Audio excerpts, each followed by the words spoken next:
RFM Midi. RFM Midi. Midi à l'écoute de la radio Futur Média, voici le grand journal. Antoine Diouf. Attention, il y a danger à Thiès. Les cas de meurtre et d'agression sont fréquents chez les conducteurs de moto Jakarta. Pas plus tard que cette nuit, un Jakartaman a été tué. Les forces de sécurité ont procédé à des rafles ce matin. Après l'attaque par balle du maire libéral de Niague dans le département de Goudomp, les apéristes de la localité se disent nullement impliqués. Réaction dans ce midi. Les mises en garde du ministre du Tourisme ne sont pas tombées dans l'oreille d'un sourd pour éviter la fermeture de leurs établissements hôteliers et autres auberges à la date du 31 décembre. Une quarantaine de chefs de réceptifs ont entamé la procédure pour être réguliers. Nomination de l'ambassadeur Seydou Nourouba à la tête du comité de concertation sur le processus électoral. La plateforme des acteurs de la société civile pour la transparence des élections voit en cette personnalité un homme de qualité. Retrouvailles Macky Sall, Abdoulaye Wade, impossible sans Karim Wade. C'est en substance ce qu'a fait savoir Serigne Mbacké Ndiaye. Par ailleurs, le président de Convergence patriotique et libérale a déclaré que Karim Wade doit se rapprocher de Macky Sall pour bénéficier d'une amnistie. L'actualité internationale, Sornana Tambaye, bonjour. Bonjour Antoine Diouf. Les titres. Une menace qui pèse sur le continent noir d'après le commissaire de l'Union africaine pour la paix et la sécurité. 6000 Africains ayant combattu aux côtés de l'État islamique pourraient revenir.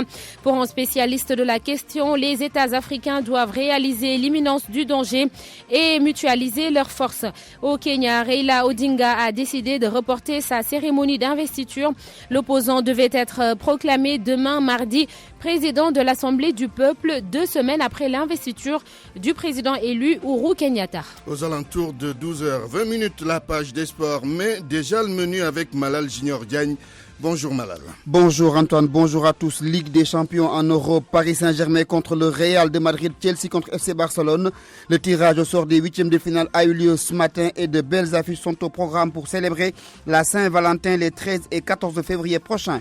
Football au niveau local, Djambar dans le wagon de la relégation, 13e avec 1 point après 3 journées. L'équipe des académiciens à la recherche d'inspiration pour se relancer. À suivre la chronique d'Abdoulaye Cissé comme tous les lundis, presse du jour Barthélémy Gom. Et puis, point de vue sur la nomination de l'ambassadeur Seydou Nourouba à la tête donc du comité de concertation sur le processus électoral. Qu'en pensez-vous? Vous aurez la parole aux alentours de 12h30. Bienvenue à toutes et à tous.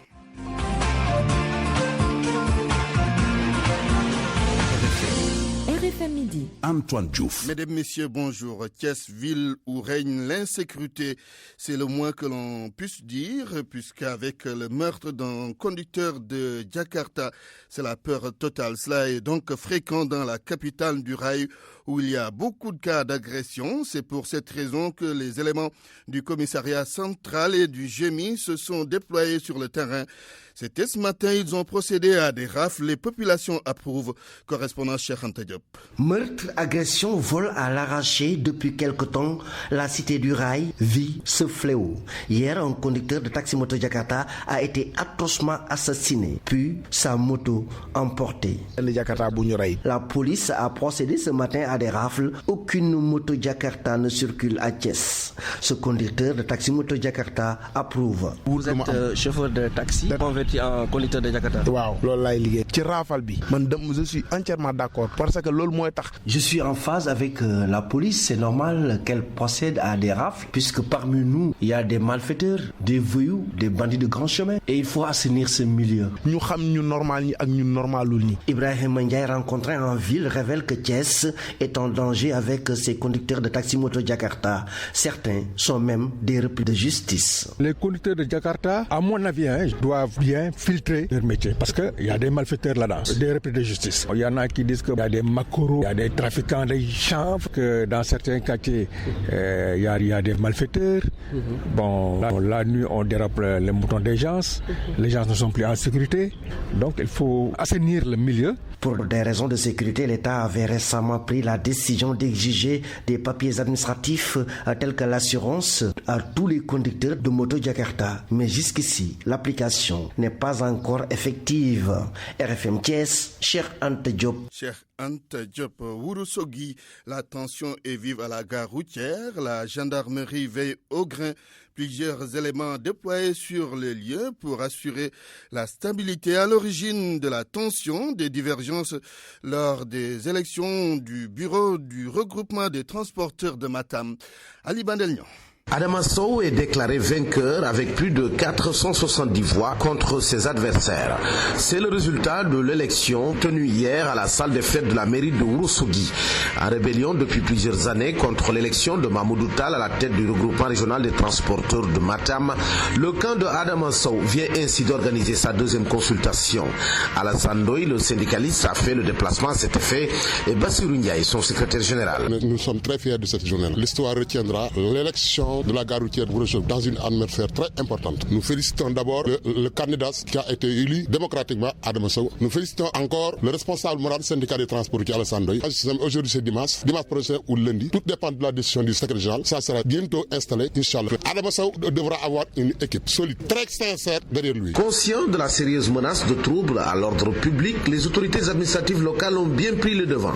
Un impressionnant dispositif sécuritaire formé par les éléments d'intervention de la gendarmerie est préposé devant la gare routière de Ourossogui. Nous ne savons pas ce que peut faire la gendarmerie à la gare routière. Mais néanmoins, nous sommes en train de chercher la réalité vis-à-vis des autorités de ce pays. Adama Sow a été élu, il va faire un bureau. Faut juste rappeler que le camp de Adama Sow est soutenu par le maire socialiste de Ourossogui face à Mamoudou Tall qui revendique son appartenance à l'APR. À l'issue de cette élection, l'heureux élu projette lui de se faire installer dans les heures qui viennent à la gare routière de Ourossogui. De l'électricité en l'air. Matam, Ali Bandelnian, RFM. Le maire libéral de Niaga, dans le département de Goudomp, a accusé ses adversaires politiques d'être derrière l'attaque par balle qu'il a subie avec un de ses proches. Suite à cette sortie, les responsables de l'APR de la localité ont réagi et c'est le docteur Idrissa Baldé qui regrette d'abord ce qui s'est passé, en rejetant par la suite toute implication dans cette affaire. Nous l'écoutons au micro de Max Euclide Confani. Si cette question n'était pas reliée à une cause politique, personne ne m'aurait entendu. Chaque jour, nous sommes en train d'œuvrer pour que la paix soit dans notre terroir. Parce que sans la paix, il n'y a pas de développement. Alors aujourd'hui, quand il y a ce problème-là, il faut chercher d'autres raisons, d'autres causes qui ne sont pas des causes politiques. Parce que mon parti, l'APR, est un parti républicain. Nos militants sont disciplinés. Nous cherchons aujourd'hui à conforter nos victoires successives. Je rappelle que même lui étant maire actuellement, nous avons déjà gagné le référendum. Nous avons également gagné largement les législatives. Donc, sur le plan politique, il n'y a pas un enjeu qui suscite une violence. Donc, aujourd'hui, nous cherchons à conforter les acquis que nous avons obtenus. Et maintenant, ce qui se prépare également, nous préparions déjà une fête, une animation politique. Et si je peux faire la relation, je peux même penser que c'est parce que le maire a peur de cette animation politique. C'est pour ça qu'il se lance dans des histoires, des accusations gratuites. Parce que nous allons vers la 3e édition de la Coupe de l'émergence que nous organisons depuis 2014. Et au début, c'était des jeunes de l'APR qui venaient. Mais depuis la 2e jusqu'à la 3e, il y a une ouverture. Les jeunes ont compris que c'est une fête de la jeunesse, non pas une fête politique. Nous avons décidé que nous allions vers le 25 à la finale. Aujourd'hui, on dit que c'est l'APR parce qu'on n'a pas osé le citer, mais nous tentons de viser. Nous rejetons avec notre dernière énergie cette accusation. Pour dire que nous sommes là en train de travailler pour la réunification des jeunes, pour la réunification des populations, parce que nous avons souffert de la violence. Nous voulons vraiment la jeter hors de notre commune, hors du pays. C'est ce lundi que s'est ouvert en Turquie le procès de la franco-sénégalaise Téné Traoré avec 56 co-accusés. Ils sont soupçonnés d'être au cœur de l'attaque d'une boîte de nuit à Istanbul. C'était dans la nuit du 31 décembre 2016 au 1er janvier 2017. Cette attaque avait fait 39 morts. La franco-sénégalaise est mariée au présumé cerveau de l'opération qui est un franco-turc. Sans lui, l'association de soutien soutien et de coordination des activités islamiques qualifie de provocation la décision du président Donald Trump de reconnaître Jérusalem comme étant la capitale d'Israël. Askai compte organiser un rassemblement samedi prochain, l'appel de Mohamed Nabissila. Des musulmans de Saint-Louis s'insurgent contre la décision du président américain Donald Trump de faire de Jérusalem la capitale d'Israël. L'association de soutien et de coordination des activités islamiques Askai porte les protestations et qualifie de provocatrice cette initiative qui menace le monde entier. Abdoulaye Ba, le vice-président, porte la parole de l'imam Abdallah Sall. L'Askai qui défend les intérêts des musulmans, qui est conforme à ces principes, aux principes édictés par Sayyidina Mohammed, se lève et avec toutes les populations musulmanes de Saint-Louis, avec tous les imams, toutes les associations, pour inviter le monde entier, le monde civilisé, l'Occident, tout le monde, tous ceux qui aspirent à la paix, à se lever comme un seul homme pour empêcher cet acte illicite qui risque d'enflammer le monde. Il faut mettre le feu dans le Moyen-Orient et éliminer l'islam, participer au complot qui consiste à éliminer l'islam. Justement, le week-end prochain, un rassemblement de dénonciation sera organisé pour rappeler les pays musulmans et l'ONU leur devoir d'agir pour préserver la paix dans le monde entier. RFM Saint-Louis, Mohamed Nabissila. Sur RFM au moins, on a des informations sûres et utiles. RFM, la radio de toute l'actualité. Antoine Diouf. Midi 11 minutes et vous suivez le grand journal. Le ministre du Tourisme brandit le bâton et certains chefs de réceptifs hôteliers et clandestins se conforment car après la sortie de Mambaïna, une quarantaine de propriétaires d'établissements hôteliers et autres auberges ont pris contact avec la direction de la réglementation pour une régularisation. Et les autres acteurs du secteur, victimes de concurrence déloyale, saluent l'initiative. Anna Rocha. Au cœur de Dakar, l'endroit passe presque inaperçu. Pourtant, c'est un complexe hôtel-bar très fréquenté de la capitale et en règle. Le gérant Léopoldine salue la décision du ministère du Tourisme d'assainir le secteur. Nous pleurons beaucoup l'anarchie par rapport aux auberges qui sont un peu partout. Les auberges déclarées, d'autres qui ne sont pas déclarées, dans les maisons, dans les quartiers. Nous qui sommes en règle, on prend nos clients devant nos auberges. Un système qui est vraiment organisé avec une certaine peut-être complicité interne. La réalité est qu'à côté des réceptifs qui répondent aux normes, il existe de nombreuses auberges clandestines.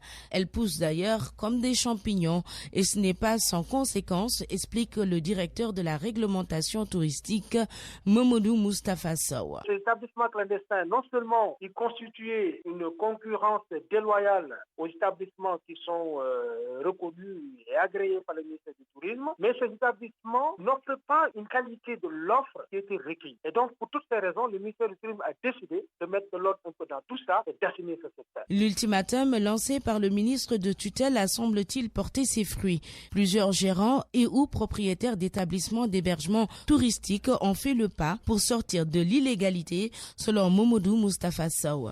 Rien qu'en une semaine, en 7 jours, moi j'ai reçu ici, au niveau de la direction de la réglementation, plus de 37 demandes d'agrément et d'autorisation d'autorité à l'exploitation formulées par des réceptifs qui exploitaient et qui n'étaient reconnus nulle part. Mais aussi, il faut tenir compte d'une chose. La plupart des réceptifs qui aujourd'hui sont considérés comme des réceptifs clandestins, ce sont des gens qui croient que lorsqu'ils disposent d'un agrément de la PIC, ils peuvent exploiter en bonne et due forme. Alors que ce n'est pas le cas. Et malheureusement, ces établissements, soit elles ne sont pas de bonne foi parce que tout simplement, ils le savent et ils ne viennent pas, soit ils ne sont pas sensibilisés. Même en règle, les réceptifs ont beaucoup d'efforts à faire aussi dans la qualité du service offert aux clients. Léopoldine en est bien conscient. Aucun système n'est parfait. Donc il y a toujours des améliorations qu'il faut faire. Et donc par rapport à cette situation-là, je pense qu'il y a des efforts à faire et à notre niveau, améliorer le service, améliorer la qualité pour pouvoir retenir les clients et de l'autre côté, faire une certaine rigueur, mêlant la carotte et le bâton. Défaut de paiement de taxes, non-respect des normes hôtelières ou non-inscription des clients sur le registre, les établissements clandestins ont 2 semaines pour se mettre en règle sous peine d'un arrêt brusque de leurs activités. Le journal. L'actualité politique. L'ancien ambassadeur Seydou Nourouba à la retraite est à la tête du comité de concertation sur le processus électoral. La décision est déjà prise. La PACT, c'est la plateforme des acteurs de la société civile pour la transparence des élections, évoque les qualités du diplomate, mais souligne que les concertations seront ce que les acteurs politiques en feront. Georges Détché-Diop.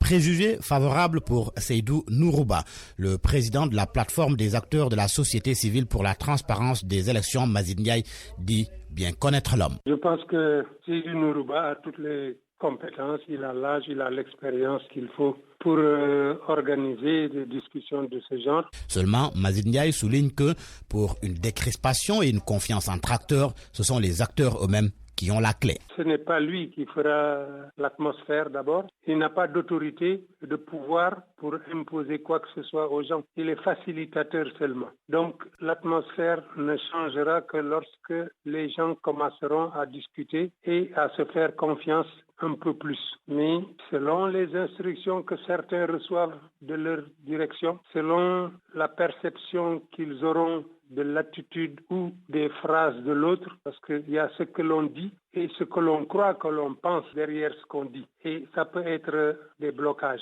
des causes de blocage. Mais il faut seulement espérer que chacun fera de son mieux pour que les gens s'écoutent, malgré l'atmosphère tendue avec certains qui refusent de participer pour des raisons liées au contexte. Seydou, je pense, est à la hauteur.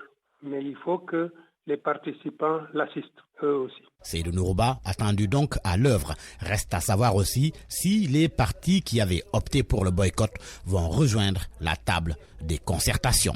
Et à propos des retrouvailles Macky Sall Abdoulaye Wade, c'est Karim Wade qui en constitue la clé d'après Serigne Mbacké Ndiaye. Pour lui, le fils de l'ancien président doit se rapprocher du président Sall pour pouvoir bénéficier d'une amnistie après sa réélection en 2019, ce qui pourrait lui permettre de se présenter à la présidentielle de 2024. Le président de Convergence patriotique et libérale était l'invité d'RFM Matin. Voici Serigne Mbacké Ndiaye.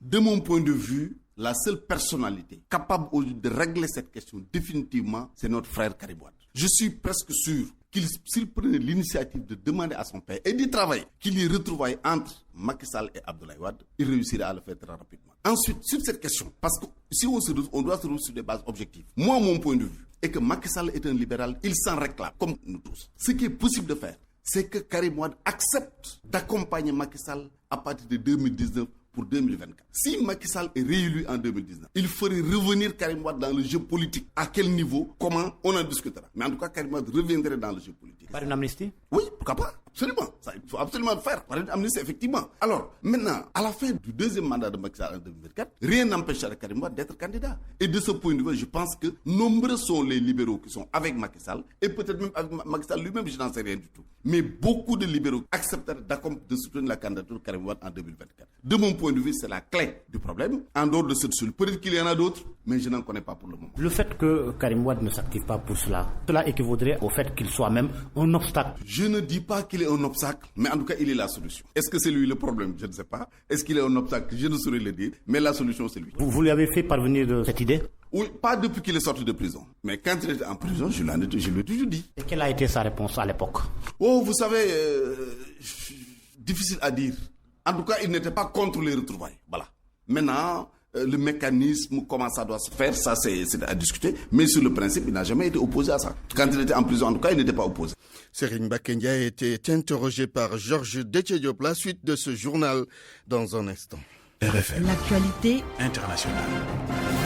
Bienvenue Sornana Tambaye. Merci Antoine Diouf. Cette alerte du commissaire de l'Union africaine pour la paix et la sécurité sur la menace terroriste. Quelques 6000 Africains ayant combattu avec le groupe État islamique pourraient revenir sur le continent. Smaël Chergui évoque des rapports établis par plusieurs organisations. Alors, que faut-il faire? Le docteur Bara Amar, spécialiste des questions de paix et de sécurité, estime que les États africains doivent réaliser l'imminence du danger et mutualiser leurs forces pour contrecarrer les plans de ces terroristes. Il est joint par Barthélémy Ngom.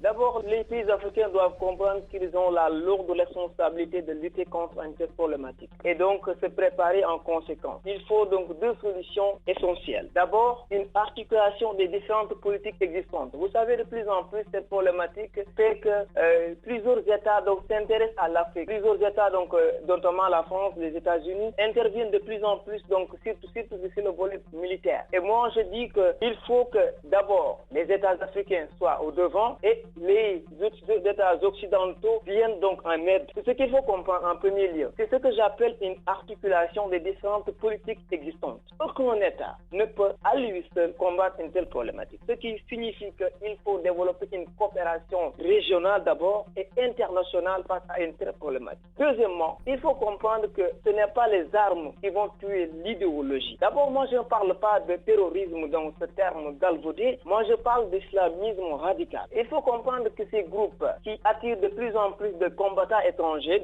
comme l'a dit le secrétaire de l'ONU, de plus en plus l'Afrique subsaharienne surtout devient un terreau fertile au terrorisme. Il faut développer aussi des politiques globales. C'est ce que j'appelle la nécessité de réfléchir sur de nouvelles orientations. Donc j'en trouve deux. D'abord, faire de telle sorte que cet emploi du militaire, de l'outil militaire soit régularisé. Ça soit réfléchi, l'emploi soit réfléchi. Il va falloir développer un multilatéralisme rationalisé dans la lutte.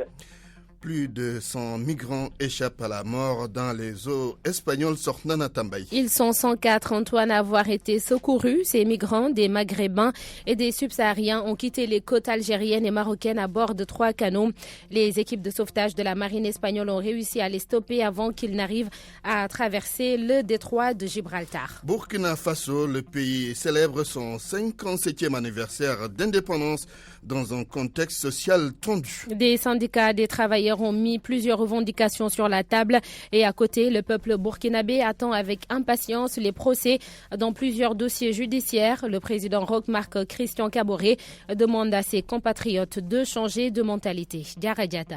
Le président Roch-Marc Christian Kaboré, dans son message, dit avoir compris les attentes de certains travailleurs.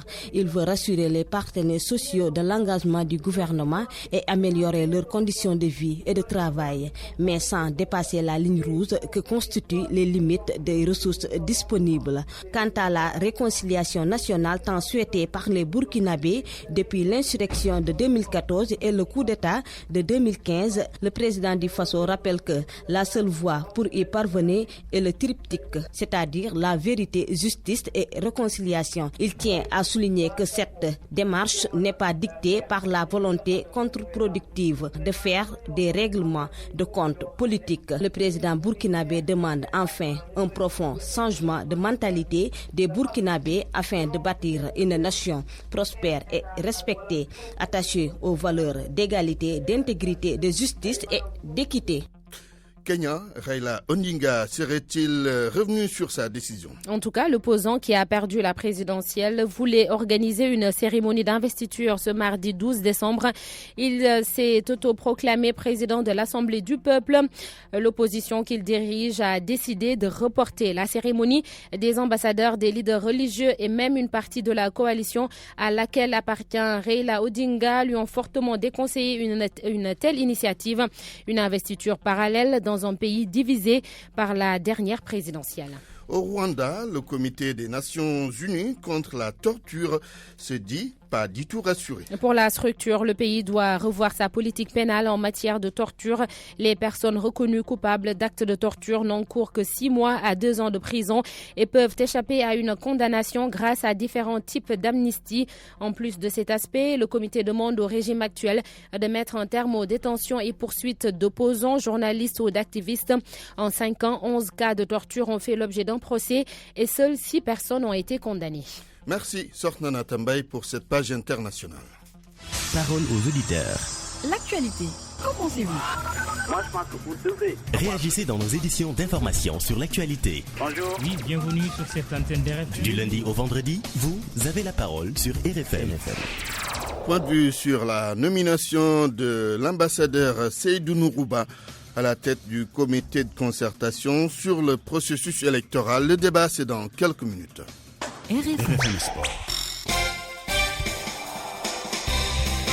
Le football en ouverture, 8e de finale de la Ligue des champions en Europe. Le Paris Saint-Germain tombe sur le Real de Madrid. Malal Junior Diagne. Les étoiles du Paris Saint-Germain tombent dans la Maison Blanche. Ce sera donc pour le compte des 8e de finale, Antoine Diouf, de cette Ligue des champions européenne. Le Real de Madrid, champion d'Europe en titre, qui a gagné les 2 dernières éditions de cette compétition, va donc recevoir en premier l'équipe du Paris Saint-Germain de Neymar, Cavani et Mbappé.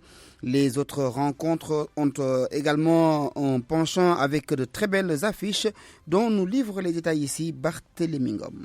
Pour la Saint-Valentin, un choc Real de Madrid de Paris Saint-Germain pour célébrer la fête de l'amour. Le tableau des 8e de finale propose aux amoureux du ballon rond, en plus de ce choc, d'autres belles affiches. Le champion anglais Chelsea va défier le FC Barcelone. Les Bavarois de Munich seront opposés au Besiktas. Les clubs anglais, Manchester United et City feront face respectivement aux Espagnols du FC Séville et aux Suisses de Bâle. Enfin, les Reds de Liverpool vont croiser le fer avec le FC Porto. Notez que les matchs allés se jouent les 13 et 14 février prochains. Bon. Les Parisiens donc, Antoine, et les autres affiches qui sont attendues les 13 et 14 février. On se souvient, le 14 février dernier, les Parisiens avaient corrigé sévèrement une certaine équipe du FC Barcelone. Donc les Espagnols de Madrid sont avertis. En tout cas, cette affiche m'intéresse. PSG et Real de Madrid. Vous savez pourquoi. Pas de problème. Ligue 1 sénégalaise, Diambar de Sali cherche la porte de sortie de la zone rouge. Les académiciens sont 13e sur 14 après 3 journées de championnat au niveau national. Avec un seul petit point sur 9 possibles, qu'est-ce qui arrive à l'équipe de Diambar?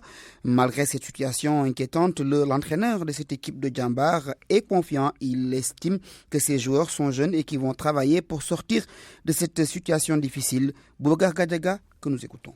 En point de départ, c'est que tout simplement on a une équipe qui a été renouvelée à 80%. Les jeunes qui découvrent un peu ce championnat. Donc voilà, on cherche nos marques. Un point sur 9. Au comptable, c'est pas bien. Sur le contenu et sur le... Voilà, il y a de l'espoir, quoi. On a l'espoir à remonter la pente rapidement, Inch'Allah, quoi. Oui, les chantiers, c'est d'abord, il faut être efficace. Je pense que marquer un but sur 3 matchs, c'est très faible comme ratio. Après, c'est bien défendre. Bon, maintenant, il faut concéder moins d'occasions et aussi rester sur ce qu'on veut faire, c'est-à-dire faire du jeu, être cohérent dans l'animation offensive et puis voilà, marquer des buts. Mais voilà, c'est beaucoup, c'est vraiment le chantier. Et puis là aussi, il faut gagner, c'est but en maturité, quoi. Mais on sait que voilà, les jeunes apprennent vite et maintenant, ce qui est plus inquiétant, c'est le comptable de points. Mais si on regarde bien sur les contenus, on est de mieux en mieux par rapport au premier match. Donc voilà, c'est bon pour la suite, mais voilà, il faut être plus efficace, il faut être plus efficace défensivement, plus efficace offensivement et rester dans ce qu'on veut faire dans le projet de jeu, quoi.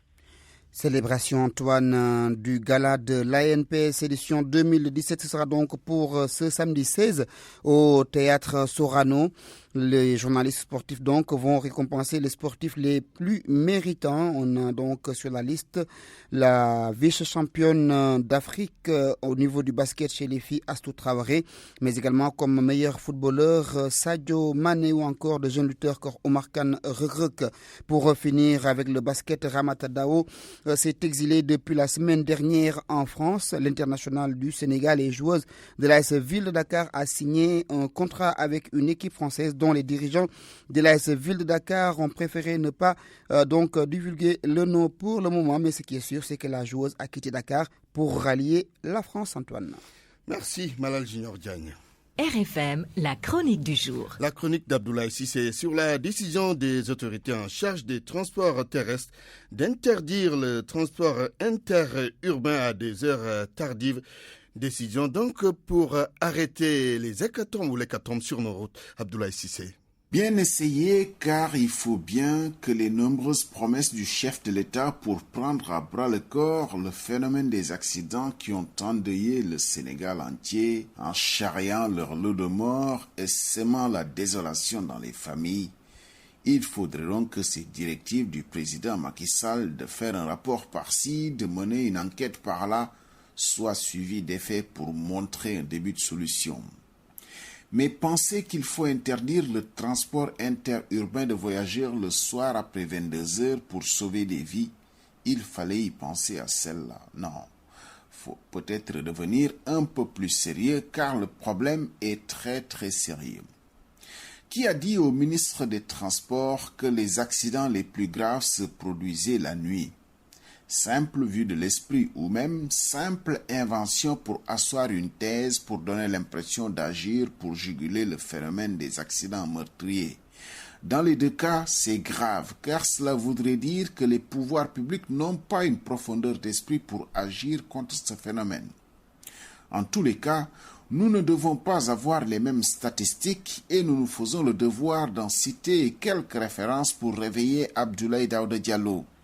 Le 12 avril au matin à Kaolack, 12 personnes sont tuées. Quelques semaines auparavant, toujours en matinée, le drame du camion frigorifique de Ndande, 7 morts. À Bunkiling et en plein jour, une voiture 7 places finit sa course encastrée dans un camion en stationnement en bord de route, 7 morts. À Mboro, la voiture du maire de Darou Khoudoss va heurter à la lumière du jour 3 frères qui dévisaient tranquillement en bord de route. La fratrie est décimée. Que dire de l'accident de Djanké-Makan où un camion fou transportant des voyageurs comme du bétail dans sa caisse finit dans le ravin en contrebas sur son trajet. 7 morts, il n'était pas encore 20 heures ce jour-là. Malem Modar dans le Ndoukoumane à côté de Kaffrine ajoute 19 morts à ce bilan de jour. Voyons, monsieur le ministre, il y a bien des accidents de nuit, on peut vous le concéder, comme Kumpentum et ses 13 morts, mais croyez bien qu'interdire le transport de nuit ne règle aucun problème. Pire, ce faisant, vous encouragerez le transport clandestin de nuit et bonjour les dégâts. Toutefois, si tant est que le ministre pense que c'est l'obscurité la principale source d'accidents, mais pourquoi n'éclaire-t-on pas les routes pour arriver à 0 accident? Après tout, c'est à l'État d'éclairer nos routes et autoroutes. Et cela rejoint le récent débat qui a cours au sujet de l'obscurité inadmissible sur les différents tronçons de l'autoroute à péage, une route qui pourtant rapporte de l'argent frais. Oublions les solutions de facilité et faisons de la sécurité routière une cause nationale. Au Sénégal, il est presque établi qu'il n'existe pas de règles à respecter sur la route. Les règles du code de la route, une fois le permis en poche, sitôt oubliées. Qui respecte encore les panneaux stop dans la ville? Qui passe un rond-point en cédant la priorité à ceux qui l'ont? Sur les autoroutes, la bande d'arrêt d'urgence est vite transformée en voie de circulation sans que cela ne choque personne. Le marquage au sol pour figer les lignes, l'État s'en fiche. Notre rapport à la circulation est la même que notre rapport à l'autre, à la société, l'indiscipline caractérisée. Sauf que ici, nos turpitudes sont lourdes de conséquences, surtout pour les autres, et c'est bien ça le drame. Combien sommes-nous à avoir décidé de ne plus rouler la nuit pour éviter tous ces monstres, des monstres qui sont tout de même de sortie, de jour comme de nuit. Nous sommes de plus en plus nombreux à écourter les week-ends pour prendre la route le plus tôt possible, mais ça, ce sont des décisions personnelles et ne peuvent en aucun cas tenir lieu de politique publique ou de mesures coercitives. La solution à cette accidentologie, c'est l'humain. Il y a du boulot quand tous ces hommes se comportent sur la route comme des êtres dénués de raison. RFM, la presse du jour. Presse du jour, Barthélémy Ngom.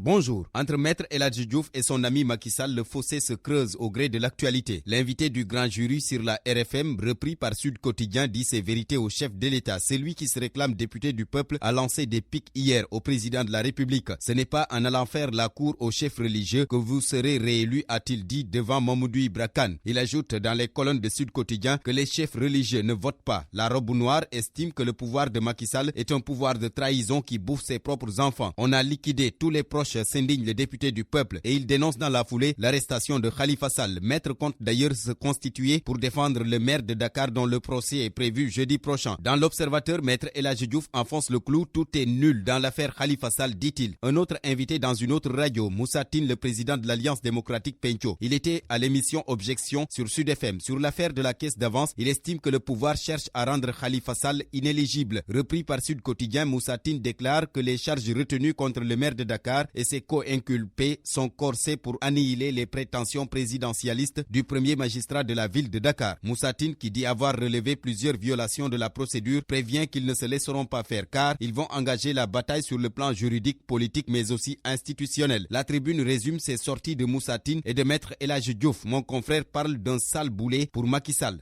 Sall, comme le nom du chef de l'État, SA2L. Dans les colonnes du journal de D-Média, Maître El Hadji Diouf prédit une fin tragique à Macky Sall. Et pour Moussa Tine, le procès de Khalifa Sall annoncé pour jeudi prochain va connaître des développements inattendus. Déthié Fall, lui, n'attend pas. Le vice-président du parti Rewmi attaque à tout va dans Vox Populi. Dans ce pays qui se nomme le Sénégal, dit-il, nous avons maintenant deux justices. Une pour les partisans de Macky Sall et une autre pour ses adversaires. Ce qui, selon Déthié Fall, explique le manque de confiance entre le président de la République et ses opposants. Déthié Fall, dans l'entretien qu'il a accordé à Vox Populi, dit ne rien attendre du procès de Khalifa Sall car, explique-t-il, le droit a pris la fenêtre depuis que la politique a franchi la porte de la justice. Déthié Fall termine par la présidentielle de 2019 et c'est pour dire que des réflexions et discussions sont engagées. Parlant justement de cette présidentielle de 2019, Direct Info souligne que ce sera le duel des héritiers de Wade. D'emblée, note mon confrère, Khalifa Sall risque de subir le même sort que Karim Wade, c'est-à-dire disqualifié de cette élection présidentielle. Et si tel est le cas, que va-t-il rester à l'opposition pour faire face au président Sall? Question que se pose mon confrère. Direct Info souligne que face à cette situation, des alternatives se dessinent car on assiste à une recomposition du jeu politique avec notamment des entités qui naissent, des fronts qui se forment. Mais selon mon confrère, un problème de leadership pointe à l'horizon. L'horizon du dialogue politique au Sénégal incertain. Le quotidien annonce qu'Aly Ngouille Ndiaye a été écarté de la présidence du dit dialogue. Il a été remplacé par Seydou Nourou Ba. L'ambassadeur à la retraite va désormais présider le comité de concertation sur le processus électoral. Macky bat une nouvelle carte, bat avec BA comme le nom du nouveau venu. Mon confrère note que c'est peut-être là un début de décrispation qui pourrait conduire l'opposition boycotteuse à rejoindre la table du dialogue. Un dialogue justement, c'est ce que semble recommander enquête qui annonce que le front social surchauffe avec des menaces, sit-in et grèves. Les syndicats de l'élémentaire et du moyen secondaire en ordre de bataille. Le SAES a déjà observé une grève de 48 heures les 7 et 8 décembre dernier. D'autres syndicats, Assas, SUTSAS, SUDTM, Andegussem, qui se préparent également à secouer le gouvernement, informe enquête. Enquête sur le rapatriement des Sénégalais de Libye. L'AS fait part d'une mafia qui se sucre sur le dos des migrants avec notamment des intermédiaires qui exigent 150 €, environ 100 000 francs CFA ou rien. Sori Kaba, le directeur des Sénégalais de l'extérieur, sur la question laisse entendre que l'État du Sénégal n'a délégué personne. Le Soleil, de son côté, fait briller les relations entre le Sénégal et le Japon. Un exemple de coopération multiforme et dynamique énonce l'astre de Han. L'Observateur en une braque ses radars sur l'AIBD. L'aéroport international Blaise Diagne de Diass, 4 jours après son inauguration, le fret, un boulot pour l'AIBD, souligne le journal du groupe Futur Média. Selon mon confrère, la Lufthansa et DHL ont boycotté et ont débarqué leur fret à Praia. En plus, la société coétienne NAS, qui devait prendre en charge le cargo terminal, a plié bagage. Une confusion totale qui fait dire à l'Obs qu'il urge que le ministre des Transports aériens prenne des mesures pour le cargo terminal, d'autant que le fret à l'import est traité provisoirement dans des bâches. Dans l'As quotidien, Maître El Hadji Amadou Sall, sur l'inauguration de l'AIBD par le chef de l'État, déclare que Macky Sall a baptisé un enfant dont il n'est pas l'auteur. L'auteur de Mathieu à cœur ouvert dans les Échos. John Sek évoque plusieurs sujets avec mes confrères. Sur la politique culturelle au Sénégal, le lead vocal du Ramadan déclare qu'elle n'est pas équitable. John dit avoir été déçu par El Hadji Ousseynou Diouf qui disait que Youssou Ndour est le père des chanteurs. Des propos de l'ancien footballeur sénégalais qui ont heurté John au point qu'il ne veut plus voir El Hadji Ousseynou Diouf même en photo. Sur la carrière de son fils Wali, il déclare qu'il est maintenant prêt. Bonne lecture.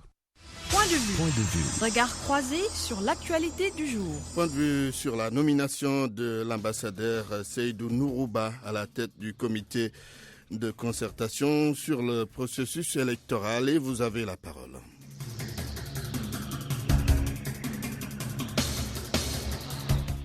Nous avons en ligne Maguette Sy, membre du comité directeur du PDS. Bonjour, monsieur Sy.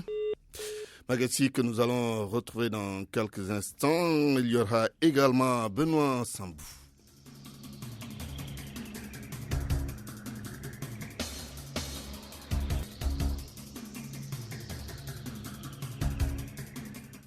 Point de vue donc sur la nomination de l'ancien ambassadeur Seydou Nourou Ba à la tête du comité de concertation sur le processus électoral. Nous allons entrer en contact avec Maguette Sy, membre du comité directeur du Parti démocratique sénégalais, secrétaire national adjoint chargé des élections. Bonjour Maguette Sy. Oui, bonjour. Alors, est-ce que le président Macky Sall a répondu à votre attente en nommant l'ancien ambassadeur Seydou Nourouba à la tête du comité de concertation sur le processus électoral? Oui et non. Je crois que la nomination de l'ancien ambassadeur représente un coup clair dans le ciel sombre du processus électoral sénégalais. Comme je le disais tout à l'heure, qui est nommé attendre de celui qui le nomme sa feuille de route. Donc nous aussi, nous allons attendre la feuille de route de l'ambassadeur pour savoir ce que Macky Sall veut. Oui. Parce qu'en fait, c'est Macky Sall qui doit dire ce qu'il veut et ce qu'il décide de faire. Nous aussi, nous avons dit ce que nous voulons, nous avons dit ce que nous attendons du président de la République et nous attendons. Oui, on parle d'un homme neutre. Est-ce que ce choix vous rassure déjà avant d'entrer peut-être dans d'autres considérations? Vous savez, il y a l'homme, il y a la fonction, il y a la mission. Pour l'homme, je ne le connais pas personnellement, mais je ne peux pas me permettre de porter un quelconque jugement a priori. Pour la mission, ça dépend de la feuille de route qui lui sera donnée. Et pour la mission, ça dépend de ce que le président de la République lui assignera comme mission. Et vous attendez de l'ambassadeur Seydou Nourouba quoi? Qu'attendez-vous de lui? D'abord qu'il soit une personnalité neutre. Parce qu'à ce stade, je considère que c'est une personne qui est censée être neutre. Alors, c'est comme la Sénat. Au départ, la Sénat avait tout notre crédit et toute notre confiance. Il a fallu tout un cheminement et à l'arrivée, la Sénat a avalisé donc un coup fourré, une mascarade électorale pour que nous lui retirions notre confiance. Nous espérons que la personne qui sera nommée pour conduire les travaux, s'il y a travaux, et que cette personne-là restera neutre et ne sera pas complice d'une mascarade ou d'un coup fourré.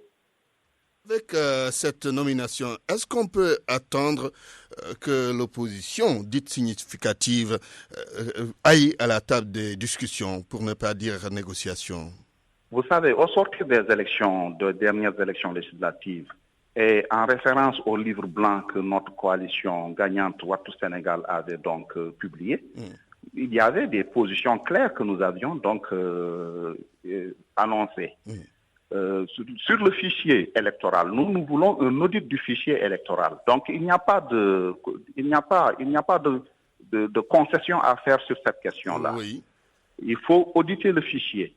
Ensuite, sur le statut de l'opposition et de son chef, il appartient au président Macky Sall, n'est-ce pas, de prendre des décisions claires sur cette question-là, parce que les Sénégalais ont décidé de qui est chef de l'opposition.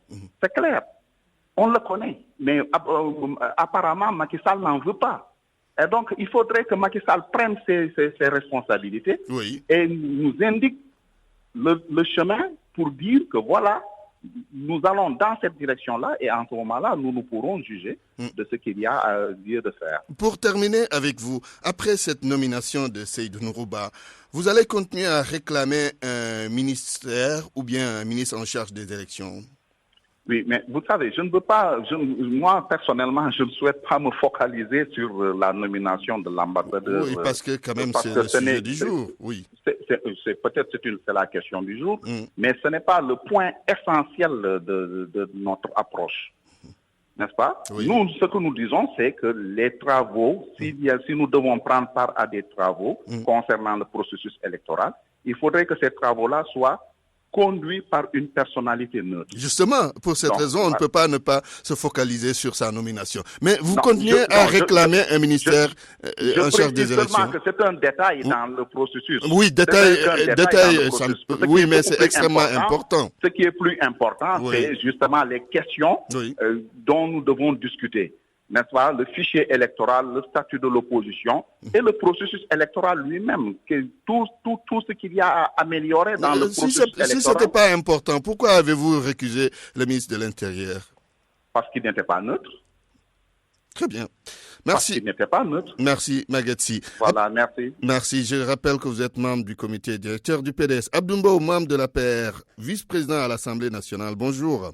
Bonjour Antoine. Abdou, est-ce que la nomination de Seydou Nourouba s'inscrit dans une logique d'amener l'opposition dite significative à la table des discussions? D'abord, merci Antoine. Je voudrais d'abord saluer les auditrices et auditeurs qui nous écoutent à travers la RFM et vous remercier de nous avoir permis d'intervenir dans ce débat. Ce que je voudrais dire est que d'abord, il faudrait que les Sénégalais et les Sénégalais, ils le savent déjà, que nous sommes dans un pays quand même démocratique, un état de droit, où c'est l'administration depuis des dizaines d'années qui organise des élections dans ce pays-là. Ça, moi, je pense qu'il faudrait que ça soit clair déjà. Et ensuite, nous avons assisté au Sénégal à plusieurs reprises 2 alternances où c'est le pouvoir qui a organisé les élections qui les a perdues. Ça, moi, je pense qu'il faudrait le dire aussi. Et des élections, Antoine... Mais avec quel ministre? Avec quel ministre? Et un ministre neutre? Oui. Non, mais attends, n'oubliez pas que... 2000, 2012... Oui, d'accord, mais c'est l'administration. Une personne n'organise pas des élections. On parlait de la supervision des élections, mais à chaque fois aussi, il y a eu des audits, il y a eu des concertations autour de l'opposition. Et le président de la République, n'oubliez pas qu'il a dit, et à travers son ministre de l'Intérieur, Aly Ngouille Ndiaye, que même si l'opposition souhaite qu'on audite le fichier, on le fera. Parce que à chaque fois qu'il y a des élections, il y a tout le temps après des interrogations que les gens se posent. Et ensuite, on organise des concertations pour que tout un chacun vienne apporter quand même des éclairages afin qu'on puisse améliorer le processus. Parce que c'est comme ça que fonctionne un état de droit, c'est comme ça que fonctionne la démocratie. Maintenant, aujourd'hui, la nomination d'un ministre chargé des élections ou d'un ministre de l'Intérieur ne découle exclusivement des responsabilités du président de la République. Ça aussi, il faut qu'on le dise. Maintenant, on a dit qu'il faut venir à la concertation. Mais Antoine, si on ne vient pas autour de la table, est-ce qu'on peut aujourd'hui dire qu'on va faire ceci ou faire cela? Mais je pense qu'il faudrait d'abord venir autour de la table de concertation pour qu'on puisse échanger. Le président l'a réitéré même à l'inauguration de l'aéroport international Blaise Diagne pour dire qu'il faut venir discuter, il faut venir autour de la table pour qu'on essaie d'échanger afin qu'on puisse améliorer le processus. Mais cela montre la volonté du président de la République, de son ministère de l'Intérieur, de l'administration, de discuter avec tous les acteurs. Et pour vous, la nomination d'une personnalité neutre à la tête d'un ministère en charge des élections n'est pas nécessaire? Mais pour moi, ce n'est pas nécessaire. Pourquoi je le dis? Mais ça peut quand même rassurer et éviter la tension, parce qu'aujourd'hui, quand les principaux acteurs de l'opposition le réclament, ça veut dire quelque part, c'est important. Mais Antoine, on dit souvent l'opposition significative. Mais n'oubliez pas que les acteurs politiques sont minoritaires dans ce pays-là. Oui, mais ça les c'est gens vrai. Qui sont au niveau ils sont minoritaires dans ce pays. Oui. Les gens qui sont au niveau de la société civile, des personnalités indépendantes, qui ne font pas de la politique, sont majoritaires dans ce pays. Et il ne faudrait pas occulter l'avis de ces personnes-là. Et le président de la République, quand il a appelé le dialogue, mais toutes les personnalités indépendantes, les couches sociales dans ce pays-là ont répondu à ce dialogue-là. Aujourd'hui, autour du ministère de l'Intérieur, mais il y a énormément de personnes qui sont venues.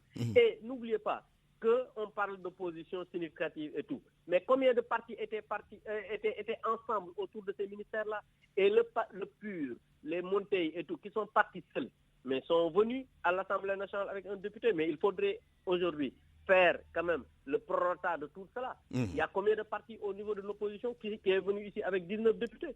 Mais quand tu fais le dispatching, mais on verra qui est significatif, qui ne l'est pas. Donc moi je pense que c'est même un débat erroné de dire l'opposition est significative. C'est juste que c'est des partis qui se sont, comme le PDS depuis 1974 et tout, mais il y a des nouveaux partis qui sont nés il n'y a pas longtemps, mais qui sont plus significatifs. Vous ne pouvez pas dire que le PDS n'est pas significatif quand même. Je ne peux pas le dire. Réumi est également significatif. Je n'ose pas dire que le PDS n'est pas significatif. Ça, je ne le dis pas et je ne peux pas le dire parce que c'est un parti depuis 1974 qui a fait ses preuves dans ce pays sur le plan politique. Très bien. Donc sur ce plan-là, c'est un autre débat. Rien à dire.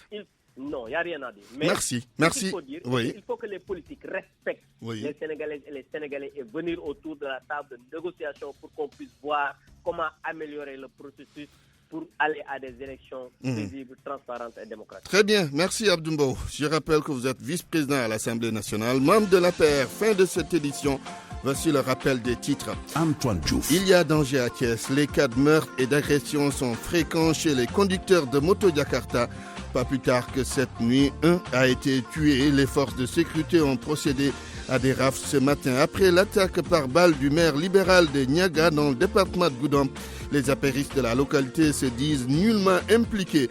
Les mises en garde du ministre du Tourisme ne sont pas tombées dans l'oreille d'un sourd pour éviter la fermeture de leurs établissements hôteliers et autres auberges à la date du 31 décembre. Une quarantaine de chefs de réceptifs ont entamé la procédure pour être réguliers. Nomination de l'ambassadeur Seydou Nourouba à la tête du comité de concertation sur le processus électoral. La plateforme des acteurs de la société civile pour la transparence des élections voit en cette personnalité un homme de qualité. Et puis retrouvailles Macky Sall Abdoulaye Wade. Impossible sans Karim Wade. C'est en substance ce qu'a fait savoir Serigne Mbacké Ndiaye. Par ailleurs, le président de Convergence patriotique et libérale a déclaré que Karim Wade doit se rapprocher de Macky Sall pour bénéficier d'une amnistie. Journal présenté par Antoine Diouf à la technique, Vincent Mamadou Diop, réalisation Daouda Diouf, Pape Oumar Diaw était à la régie. À 13h, la grande édition en Wolof sera présentée par Mamadou Mohamed Ndiaye. Tout de suite, Dialgati Khibar. Excellent après-midi à toutes et à tous.